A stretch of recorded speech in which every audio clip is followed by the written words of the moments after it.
partout. Dans Congo, je suis peut-être la première personne qui a un comportement ya maman soumine ou makamozo sala par rapport au début na gouvernement Tshisikoyo abomi mutu na le policier Kabea ti makamu depuis aya témoignage à malamu ezati. Donc je suis au Congo, mais par rapport à son comportement, sa façon de faire les choses, ça ne me plaît pas du tout. Le monsieur là, Congo, moi je vais dire ceci. Oyebi Mutamba Azamuluba.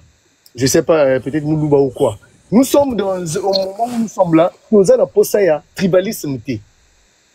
Nous sommes au Congo, mais les autres, nous sommes au président du Congo,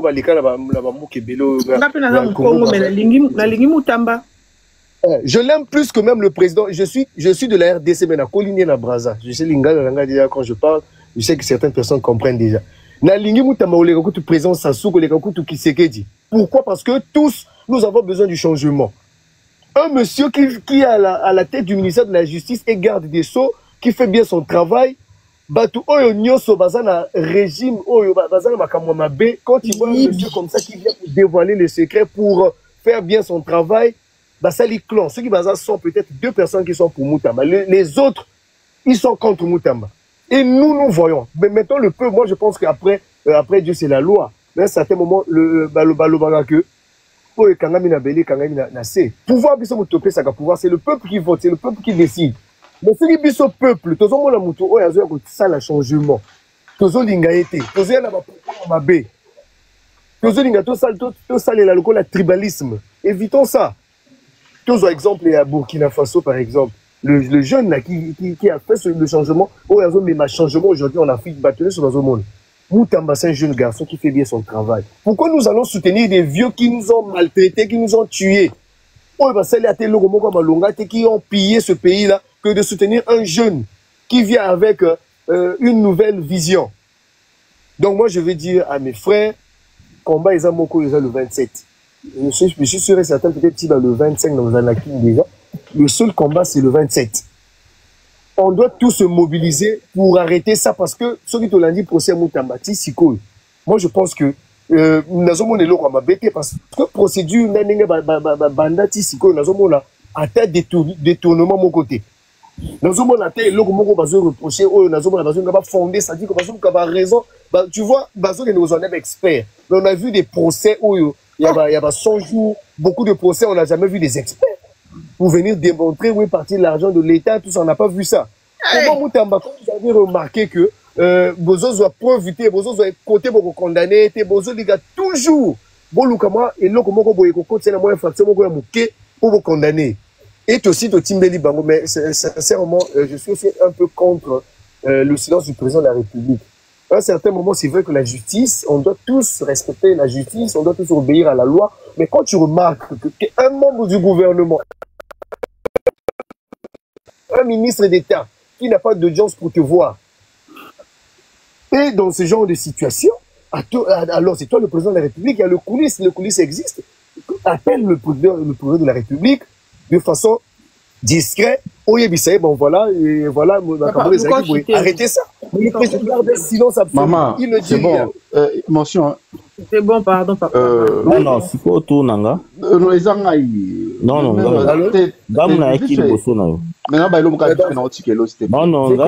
j'arrête d'abord pour le moment.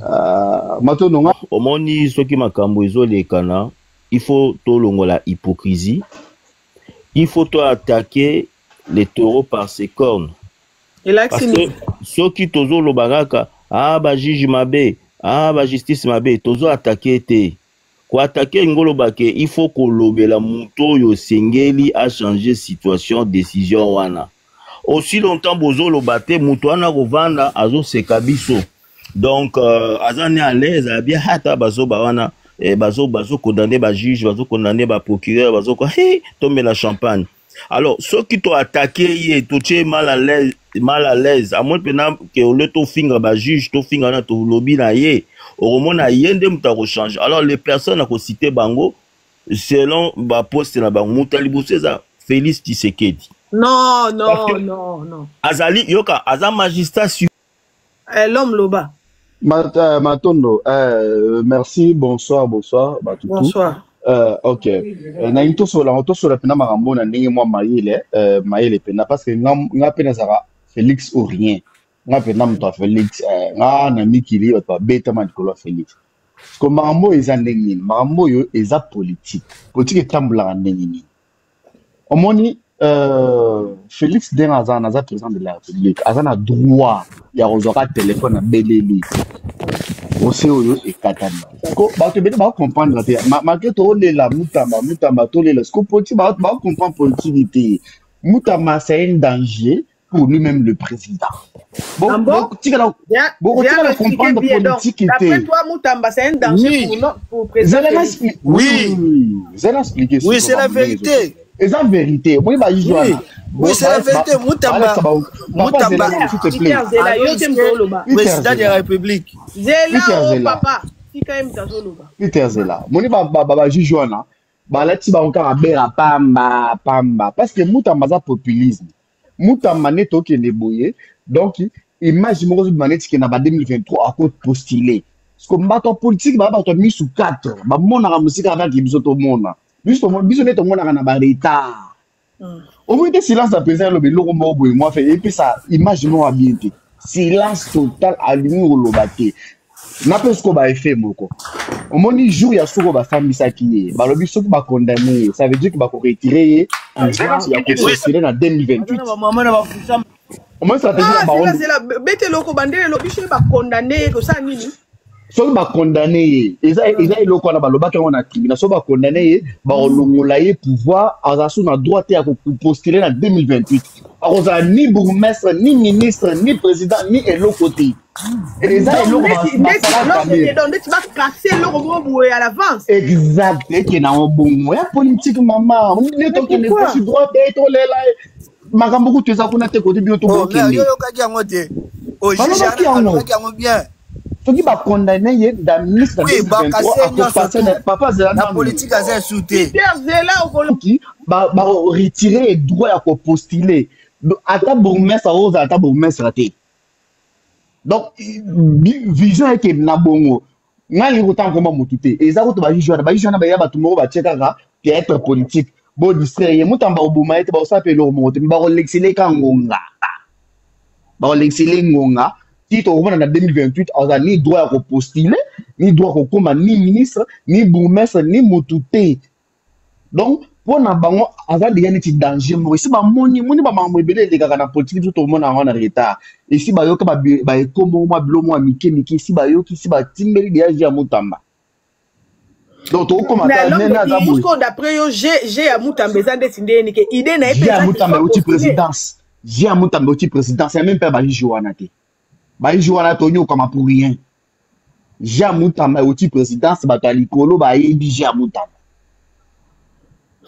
Mon bo le la o mais ko ba ngate ke papa na nga Félix a ebije na ye aye di mama na ngai toza ba na mikete tala silence papa na biso tala silence et puis makambo jijo na lobaki mama suka jijo lobaki ke so ba condamné a cause ba ko retrait droit ko postuler boti mama comprendre ko donc so ba condamné ba buma na yete ba condamné kakati mois de 3 4 ans mo boyi si 2028 au mona ba otika na ana droit ko postuler te. J'ai que bongo, bato maïle faut pas faire la miso. Papa na biso a dit makambo yo bien. Ah. Père na biso a dit makambo yo bien. Car donc à qui père au saranate a dit makambo yo bien. Que j'ai pour na bango a du bato a jona ke boy a oza la danger. Pour petit que na nini. De lo papa na biso azate. A oza na besoin a tia bato ba ko protéger. Pour petit que na bongo. Pour petit que na avantage bato ba aller na pouvoir. Faut pas moto yo père na biso lo biso ozala te azala protéger et ça correct Kabila salaka ya ko cha père na biso OK na pouvoir ba simbisa na politique na pouvoir ba simbisa moto pouvoir te so atanga mon Kabila so atanga livre Machiavelli nga salaire roté ba simbisa moto pouvoir te pour simbisa moto pouvoir na lundi vendredi a comme powerful ne bange balobaka a comme puissant moi o arrêter et ça la sauté.